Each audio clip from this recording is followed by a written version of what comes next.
Welcome. My name is Elijah Kelvin Morongi. This is the platform live on Elkem Media.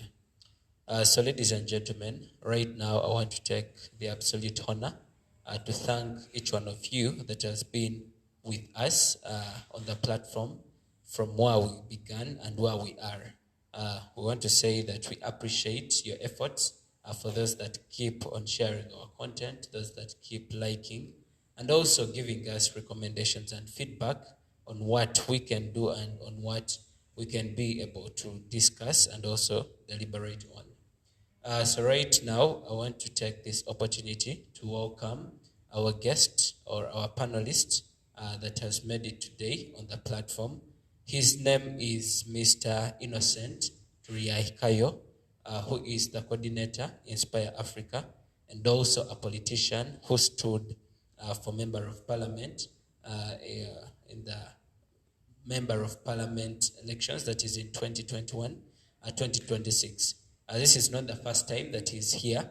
I hope very many of you have engaged with him on different platforms and in different sessions. So we are with him and we are going to be discussing on issues to do with national concern with him. So, Innocent, maybe you can have a word or two for the people that are watching us on the platform. Thank you. Thank you so much, Mr. Kelvin. I'm delighted to be back here on the platform. It's really interesting that such platforms are available for us to discuss and engage in different issues that affect our society. And also, I want to thank you for really considering me to come back here. It's been a while, and I love the way you pronounce my name, Triahikayo. Many people have issues pronouncing my name. Thank you so much. All right. Thank you so much, Innocent. Our viewers, this is the platform, and we want to say we have to communicate this because most of you have known this session to have been happening at 3 p.m., but we shifted it from 3 p.m. to 4 p.m. just because of technical issues and other programmings of different programs here on Elkem Media. So we hope that you still be with us until the end of this session. So today I would like to take this opportunity to introduce to you our topic of discussion that we are going to be looking at today on the platform. So we're going to be looking at achieving sustainable, inclusive, socio-economic development in Uganda ahead of fully opening the economy in 2021. So we all know that in March 2020, we went into a lockdown, and most of our things or our businesses in the economy were shut down. That is to say, different sectors were shut down. That is to say, the education sector, a number of sectors were really shut down. And at the end of the day, different stakeholders or different people that were engaging in those businesses have not been able to exercise as expected. So today we are looking at how can we achieve inclusive, sustainable, social economic development ahead of fully opening the economy in 2022. So we are going to start from there, and we are going to start by understanding what is a sustainable, inclusive, social economic development itself. So I'm going to ask Innocent to highlight about what his take is on sustainable socio-economic development. For the people that are watching us, what should they understand by socio-economic and inclusive sustainable economic development? Thank you so much, Mr. Kelvin. Uh, it's really a very, very touching time that right now we are trying to recover from effects of COVID-19 at a time where nations and states were at progress to achieve sustainable development. There came COVID-19 that disrupted countries, disrupted states, and governments had to shift priorities, had to shift resources to counter and to ensure that lives of people are not lost. Even though lives have been lost, and this is painful, but again, it also affected the way the progress of achieving sustainable development. We all understand that in 2015, the United Nations member states uh, came to an agreement to see how can they achieve sustainable development, and they arrived at 17 SDGs, and these would be at the center of guiding development into the different countries, and also to see that by 2030 they have halted or they have eradicated poverty, and they have reduced inequalities amongst the population. And this follows way back from when UN member states were implementing the Millennium Development Goals that ended in 2015. And it was an evaluation, a point of evaluation, and start another phase on how we can tackle poverty, spread of HIV, and also see how they achieve the universal primary education. When we talk about sustainable development, and we talked about the three key issues of the social part, economics. We look at how do we meet today's needs without affecting or hampering the future. And it's the quoting on how do we meet our social needs, economic needs, and the other part is the inclusiveness without leaving nobody behind. That everybody, irrespective of gender, race, ethnicity, religion, is part and parcel of the development we are talking about. And like I've told you that what guides this sustainable development among the SDGs that were put down by all UN member states. And this is where we talk about no poverty, we talk about zero hunger, good health and well-being, talk about quality education, clean water, affordable and clean energy, decent work, and all these have targets that have to be achieved at an individual goal. We have responsible consumption and production, climate action, life below water, peace, justice, and strong institutions, reduced inequalities, industry, innovation, and infrastructure, and also partnership for the goals. Because these goals can't work in isolation. We need to have one goal at a go. We need to implement as we're looking at the other goal. And right now, what is more at risk is our environment. Climate change is at the center of everything, and is at the center of sustainable development. Because if climate is not really considered in whatever we do, human life is threatened. People, and the other thing is about poverty. So if people are poor, if we don't eradicate poverty, then trust me that all these other goals will not be achieved, and also lives of our people will not move forward.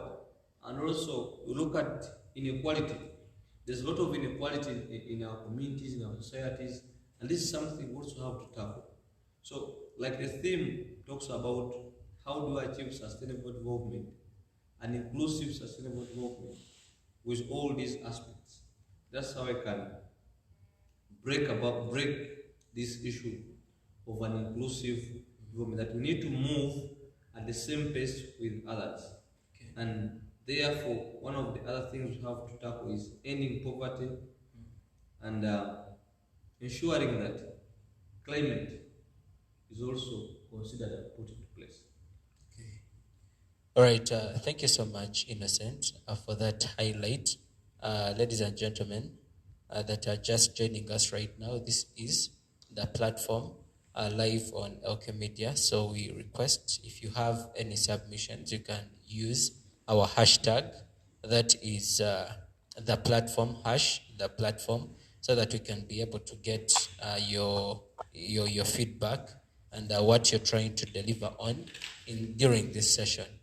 So Innocent has highlighted on what exactly is in the Sustainable Development Goals, or you can call them the SDGs, what is intended to be achieved, and how Uganda can actually engage. So we've seen that Innocent, that Uganda itself embraced this whole thing by setting an agenda, and that is Agenda 2030. So some of the things that have been in Agenda 2030 is uh, strong partnerships. Yeah, building strong partnerships.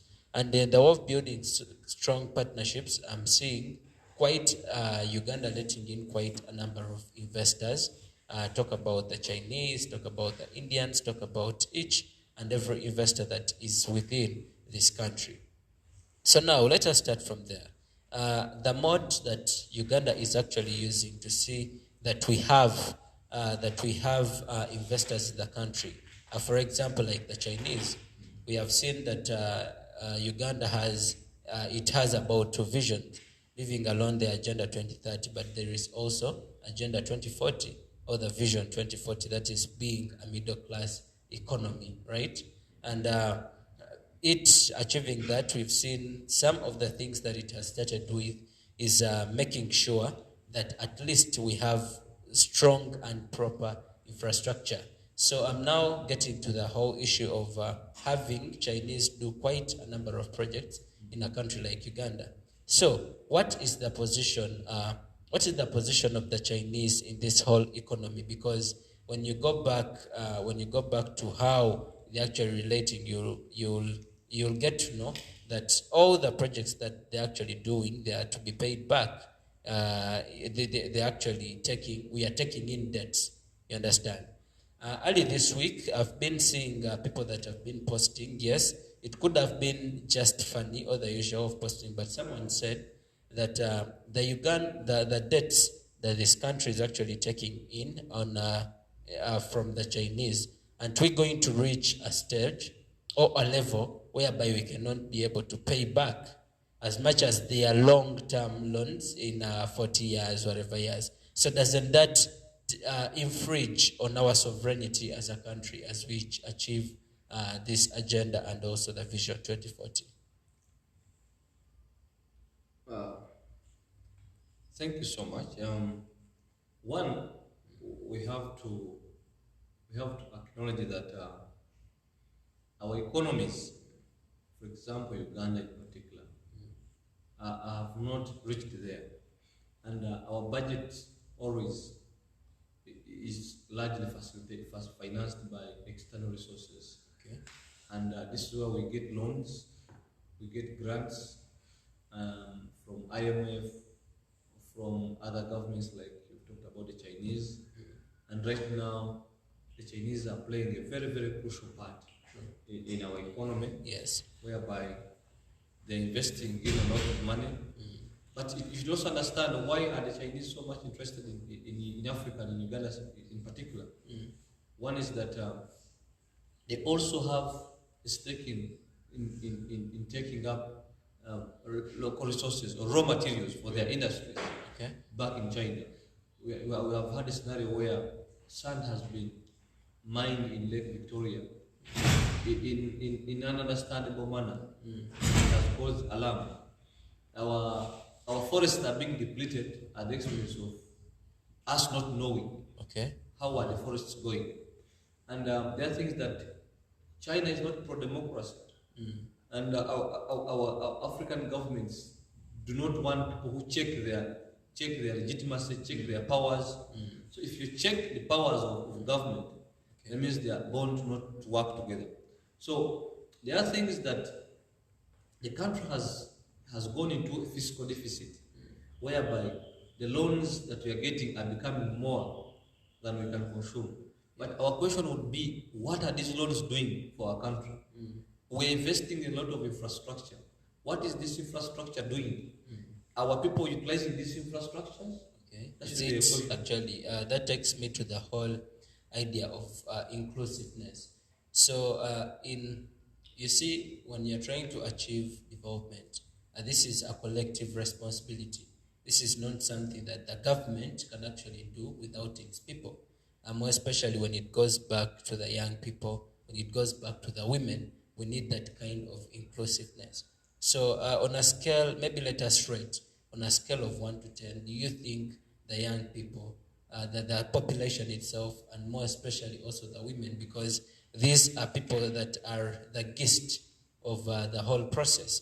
Do you think that we have that kind of inclusiveness? You've talked about people being part of this whole thing. Like, are they utilizing what the government is trying to get for them in the name of picking the loans and picking all the resources to make sure that we have infrastructure as a country?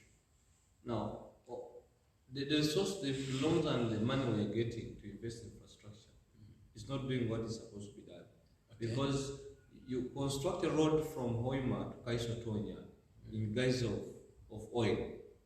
But what are the returns of investment on that road? That should be the first thing.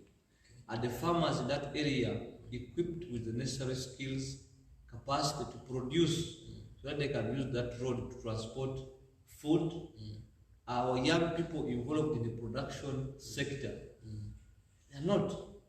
So I still have questions on the large investment in infrastructures. A lot of money has been spent on dams.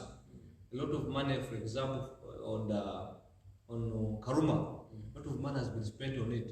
But power is still expensive for Ugandans. The cost Actually, of production. if you've seen in the western region now, for Masindi and actually Bunyoro, we've been having a lot of social power shortage. Most of the people actually saying that what is happening is that because most of the people in Bunyoro do not have a voice, so whatever the power suppliers and all that, they can do whatever they need to do and have the power shortages, have the power off for the whole day. And at the end of the day, this is something that is infringing on people's development, more especially in the businesses, the beverages, those soft drinks and whatever, people that deal in those kinds of businesses. At the end of the day, they get spoiled, and this is not bringing returns.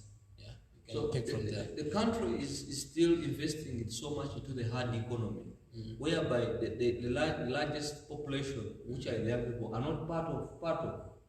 And there are things that right now we'll be looking at the growing digital economy that is employing a lot of young people. We'll be focusing how do we enhance digital entrepreneurship. How do we look at greener, resilient, and inclusive recovery right now? It's not targeting infrastructure. The infrastructure we'll be looking at would be internet and the fiber network. But you understand today that you will find 4G in Kampala, you will not find 4G in the other parts of the country. Yes. You will find that if you have 10 people owning mobile phones in urban areas, you'll find that 1 in 10 people, one only has faster internet. So there's no fast internet, and this also limits and hinders the capacity of innovation, the capacity of doing more work, the capacity of exploring, the capacity of building more robust systems that can integrate and also tap into the global economy. So I believe the money we are investing so much in infrastructure should be regulated, because every year in and out, every financial we are seeing works and transport taking a lot of money in guise of connecting the country. But also it is you have a road from Masindi to Kampala to where for you to move from Masindi to Kampala is close to 3.5 hours. So I think government should look at more alternatives of creating inland air transport system, because even if you have you have best infrastructure, if it is still time consuming, means it is still affecting people.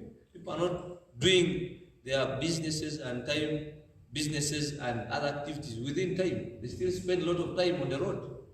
Now that fuel is also high, so it is also going to hinder people's movement. So irrespective of the infrastructure you have, when people are not productive, that means we're investing in less of priority to the people. Okay, thank you so much. Thank you so much for that input, Innocent. So let us get to the sustainable development goals. Now, first of something that I want us to look at, or that I want us to discuss with the people that are watching us, is education. You see, the education system of Uganda, or the education system of Africa as a whole, because now when you're looking at the sustainable development goals, education is part or one of the key factors that you're supposed to be looking at and also handling critically. So now we are looking at an economy that has been that has locked its education system, and then we are also looking at achieving sustainable development that is in 2030, and also plus our vision that is 2040. So at this point in time, do you think our education system is something that is going to really affect that agenda? When you see that's goal number 4, it's about quality education. And remember, we have already spent now 6 years, and meaning we have more 9 years. And these are targets that we are supposed to achieve in 15 years. But the question would be, did we make much than we can consume as member states?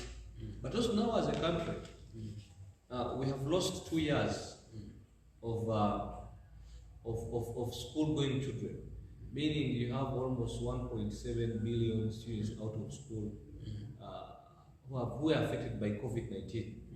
And for us here, we have been totally disengaged. It is if there are those few privileged ones who have been able to access reading materials, who have been able to access learning centers, have been able to access technology to go to school. But where are the others in the peripheries? Where are others in the rural areas? We have moved to some schools in Masini here, where you find schools are bushy. 2 years when children are not in study infrastructures, these infrastructures or school blocks become weak. So they even fall. Yes. How sure are we We've seen that cases where schools are the rooftops are blown? how sure are we that our children are safe in the blocks when they go back to school? Okay. Efforts, of course, still remain insufficient in order to have quality education for our young people in Uganda. You realize that these children, for example, those in government, in UPE, are paid, are given less than 15,000 a year as school fees. And you expect such a child to learn. Yes, the teacher is paid, the school is there, but the money given, this is a child who is going to compete with another person in private school, paying millions of money, having coaching, having access to different privileges.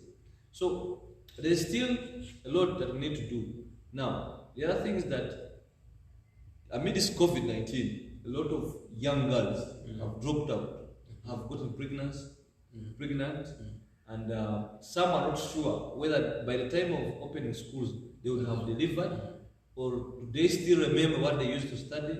Will they go back in the same classes? Or will their husbands whom they have got allow them to go back to school? Or will they be having money to go back to school? And remember, when COVID came, when COVID emerged, a lot of people lost jobs, incomes went down, livelihoods were lost, and the level at which people were supporting themselves went down. And now we are in a recovery status whereby even government has not put in those specific measures. And the biggest informal sector that employs most people was so much affected by the flow of resources. As most people went back to rural areas to carry out agriculture and got banners of food and agricultural produces, there was low market. Maize was almost sold at a kilo at 500 because it was too much. Yes. And now even people don't have the capacity to add value to some of these agricultural products, meaning their incomes are much affected. And the master of education is about the ability, the capacity to facilitate the process of learning. And the process of learning comes also at a cost where you have to buy books, you have to pack lunch for a child, you have to buy uniform, you have to put in place either transport and other supportive materials. And if these things are not in presence, then we are bound to see still a lot of young people not access school. There are things that most of our places, schools are a bit far from households where people live. Yeah. On rare cases where schools are close to communities, that means if they exist, those are primary schools. For example, find in Karujugu division in Masin here, you actually you don't have a government secondary school. True. They're just trying to see how they can establish one, and also in a distant place to serve a community of over 8,000 to 10,000 people. Now, how does that help? Meaning, children who complete P7 may not have a chance to finish senior 4 if they start studying from far distant places. True. More specifically, girls. And we had an opportunity to rectify some of these things during COVID, to map the structure, understand and put in place structures. But we didn't. We should ask ourselves, where are the two budgets of 2 financial years for education? What have they done? True. Because our young people don't get reading materials, they didn't get them.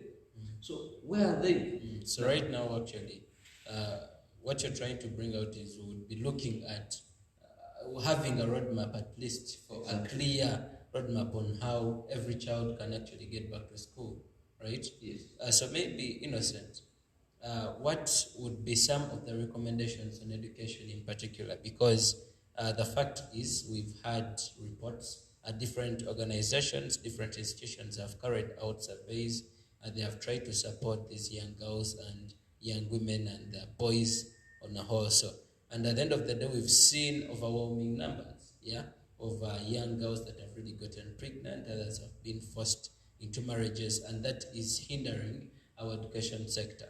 So what are some of the recommendations? That is, if you've delivered on how we are performing, fully delivered as you wish to, on how we are performing as a country in the education system. So what can be done as we look at fully prior opening? to COVID, we still had a challenge of our curriculum, which was being rectified and worked upon. So it's one of the steps to emphasize and ensure that we review holistically our curriculum and make it more a skill-based curriculum and practical. Because every stage a child learns a practical thing. Tomorrow when he's out of school, he or she's out of school, is able to utilize those skills. Then secondly is how do we empower institutions that promote technical and vocational education, technical and vocational studies. Do they have the necessary materials? Do they have the necessary infrastructure? Then after putting that in place, do we have the relevant qualified teachers to teach those specific institutions? And the teachers are are they willing? Exactly. Are they willing to teach there? Then thirdly, now how do we ensure that these learners are able to appreciate technical and vocational studies? Because at the end of it all, we need to see that these young people are able to be productive at the end of the cycle. And if they are productive, their materials, their resources, for what they produce, where does it go? Because we have one challenge here that even government offices cannot buy local furniture. Now, if you cannot buy local furniture produced by young people who have come out from technical institutions, then we have a problem. So we need to first put in policies, legislations that are going to protect production and the quality of work produced by these people who are going to technical vocational institutions. Then also set specific standards of work. Because most of these young people going to technical institutions are absorbed into either the informal sector, the industrial sector or manufacturing, art skills, artisans, but the level of the incomes received or the salary they get from such sectors is low vis-a-vis their health vis-a-vis the expenditure, and there's a cost of life going high. The other thing, what can we do to the existing people who have gone through the education system that's present? We need to see how do we reskill them, how do we create opportunities for them, and also invest in research and development. Because research is at the center of innovation. So if young people are unable to innovate, yes, then the other thing, can we digitize our education sector? Meaning a young person, a person can learn from wherever he is or she is, and also this digitization will also help improve efficiency and performance in our education institutions, because it is going to help our children to learn more new skills that they are going to start utilizing at low age. Because this is very fundamental where we are going. But you will realize that the child will finish up to senior 6 when he is unable to command any program in a computer, unable to effectively use a computer or any digital device, which is very dangerous in this digital age. Now, the other thing is that our children able to learn in a conducive environment. We should invest in our schools. So maybe, Innocent, before you get to that point, you're talking about embracing the digitizing the education sector. So as a country, do we have the ability? Do we have do we have what it takes for us to have our children go digital? Because I'm looking at an incident where we have districts in upcountry, the villages and all that. Let's talk about areas like, if we are to have a case study in Masindi, can a person in Kijunjua, can a person deep wherever they are in areas of Apache, in other and also other districts, be able to access this kind of, and if not, what can really be done for us to see that we can advocate for that kind of education sector where people can use technology to see that they continue to learn? Now, it starts with the political will. Because I've told you, it's like the water diamond paradox, whereby diamond is much expensive than water. But which one is so essential to human life? It is water. But water is not expensive than diamond. Now, we have a lot of money invested in infrastructure development. But how many people are using those roads for production? Most of the young people are in the peripheries. So if we reduce the money we invest in that side and invest the money in young people to be able to generate income and also contribute to national development. Because right now you understand that the digital economy in Uganda is highly taxed, starting from internet. Now, you're taxing an economy or a sector which you have not even invested in. The fiber network is not covering fully the country. You have the best internet is in specific areas. Now, you have policies that are not so clear, that are not understood, that cannot protect people's data. You have a system of internet that's not reaching everybody, that's not inclusive. So there should be legislations first, and legislations followed by implementation. That if we have said that internet should be lowered, then we should do that. How much do we sell digital products, digital devices? Because you'll find at a cost of a better laptop, a new one, you'll find at either 2 million and above. Yeah, actually, but how much? How many parents can access? Yes. We need to first subsidize the cost of the digital economy that we want for our people. Then secondly, can we prioritize our education institutions? Can we prioritize our schools to embrace ICT? Can our teachers be retrained, reoriented, reskilled to transfer these skills to the children they are teaching? Now, or because now it is the children are teaching teachers ICT. So now, that is true. After that, can we integrate? Can we tap into the regional and the global digital economy and think about the different integrations of logistics, transporting, and other things. We need to have a system that's going to purely embrace ICT, integrate it, and appreciate it, finance it. Then after, then all there was a policy of digitizing, of having digital local governments having websites. But after now, some local governments do not have functional websites. Sure. Some are not updated, and there's a president's directive of having scientists, increased salaries. Every district now has an IT officer.